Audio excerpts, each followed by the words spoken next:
Jon Gorenc, Stanković, za nekaj trenutkov ste zapustili člansko moštvo in šli k kadetom, recimo temu, osvojiti lovoriko. Ja, res je. S kadeti smo osvojili naslov državnega prvaka. Odigrali smo dobro tekmo, na koncu zasluženo zmagali. Kako se je bilo vrniti nazaj v bistvu v vašo selekcijo?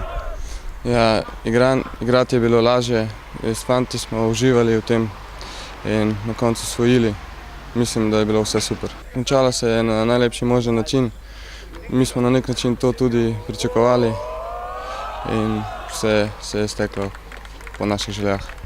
Zopet vrnitev nazaj k članom na težke treninge, verjetno se pri tako mladem igralcu pozna utrujenost. Ja, res je, pozna se ta utrujenost, ampak mislim, da bo s trening lažje, da bomo napredovali. Lanska sezona, odigrali ste 6 tekem, tako rekoč v celoti. Kaj pričakujete za letošnjo? Ja, ne pričakujem nekakšnih presenečenj, ampak vse se bo zgodilo in mislim, da trener bo o tem odločal in na koncu se bo kakor bo. Najlepša hvala. Srečno.